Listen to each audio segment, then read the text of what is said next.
Who actually holds the right to discourse on the Maithili woman? Is it men? Is it women? Or is it maybe a shared responsibility? It's a pretty profound question, right? And it's just one of the many deeply challenging inquiries posed in the remarkable literary anthology we're examining today. Welcome to our explainer.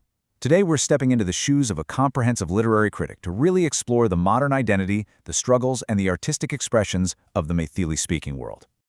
Okay, let's dive right into this. We're looking at Videha 20. And this isn't just a book. It's a massive cultural barometer for the Maithili language. It's essentially a parallel collection of the absolute finest prose and verse, acting like a mirror held up to a society that's trying to balance ancient traditions with the relentless push of the modern world. Through this explainer, we're going to unpack exactly how this anthology acts as a vital, critical voice for an entire culture. So here's our roadmap for today's thematic critique. 1. Maithili's digital starting point. 2. Decline of art and music. 3. Society, women, and reality.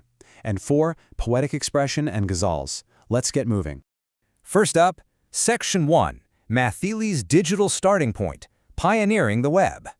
Well, before a language can thrive in the modern era, it literally has to find a medium to survive. For Maithili literature, that survival depended entirely on a few dedicated pioneers who forced an ancient language onto the early, text-heavy internet. What we're looking at here is the pioneering visual aesthetic of the Videha e-journal, edited by Gajendra Thakur. This represents the literal foundation of the digital preservation of Maithili literature. And remember, this wasn't some big corporate endeavor. It was a pure, grassroots movement to ensure the rich tapestry of Maithili prose and poetry wouldn't just be lost to time or geography.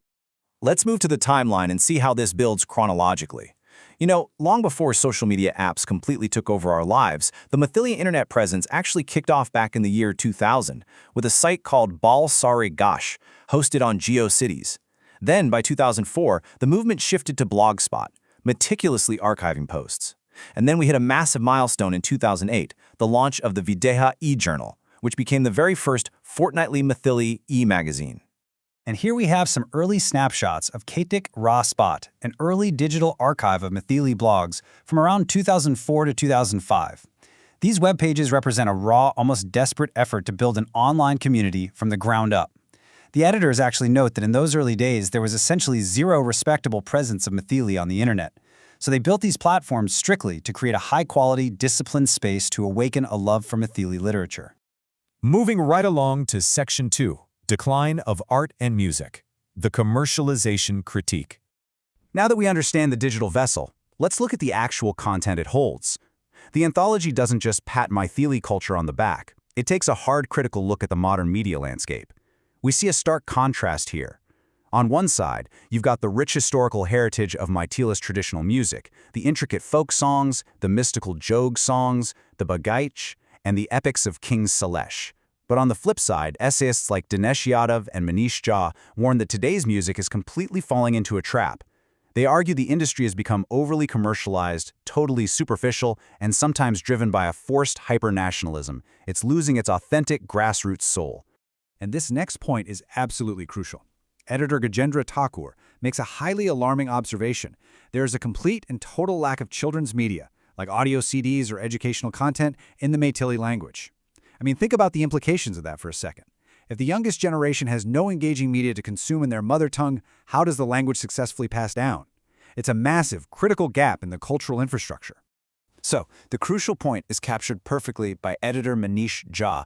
He notes that a true critic's job is to carry the responsibility of the times. The critic has to push literature and music forward, ensuring it evolves naturally, without burdening it with a heavy, often blinding stamp of hyper-nationalism. It's a really strong call for objective, clear-eyed evaluation of art over pure emotional bias. All right, on to Section 3, Society, Women, and Reality. Breaking the silence. This need for clear-eyed evaluation brings us to the sociological essays, and this brilliantly illustrates a really jarring tension. The authors contrast the idealized cultural standard for women, the Sita-shil, which represents the spiritual and moral perfection of goddess Sita, against the incredibly harsh reality faced by many women on the ground. They specifically focus on the paryakta, the abandoned women and widows. They describe a grim reality of living in extreme poverty, cooking in smoky, broken huts, and being entirely marginalized by the exact same society that preaches those high ideals. The anthology systematically dismantles several specific societal issues. It highlights the ongoing plight and exploitation of widows whose properties are often stolen by their own relatives. It analyzes the grueling tradition of temi, the suffocating grip of the dowry system, and the destructive, escalating nature of anger and conflict within village politics. But perhaps the most jarring critique is aimed at the temi tradition.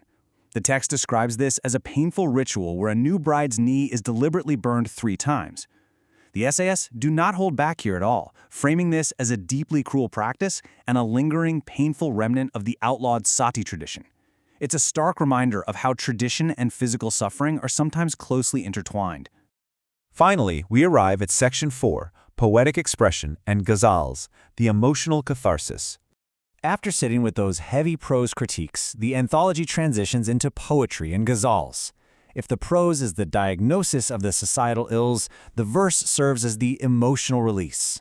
Take a second to absorb this translated line from a ghazal by Pradeep Pushp. Awakening the pain in the heart, how hard have I become? It perfectly encapsulates the reflective, melancholic nature of this section. These poets aren't just observing society, they are internalizing its fractures, questioning how the struggles around them have hardened their own hearts. A massive portion of this verse section features 56 poems by Neil Madhav Chaudhary, and his work beautifully mirrors the societal concerns of the prose just through a deeply emotional lens. He tackles themes like the illusion of Momaya, that trap of material attachment, and laments society's descent into blind commercialism. He also brings in very tangible modern anxieties, writing about environmental pollution, the sheer difficulty of daily survival, and the profound emptiness he feels during modern celebrations. Now, what's really interesting here is a stunning paradox from Chaudhary's 15th poem. There is no time left to laugh or cry. We have over 300 festivals in 365 days. Maithili is a culture immensely rich in tradition, yet the poet feels this profound emotional exhaustion. People are so busy going through the motions of endless festivals that they've essentially lost the actual time and space to experience genuine human emotion, to truly laugh or to truly cry. Which brings us to a final provocative thought inspired by our journey through Videha 20. Whether we're talking about early digital archives, the commercialization of music, the societal treatment of women, or the exhaustion of having 300 festivals a year, we really have to ask, are we truly preserving the soul of the culture, or just blindly chasing its commercial shadow? It's a heavy question, and one that applies to all of us navigating tradition in the modern world.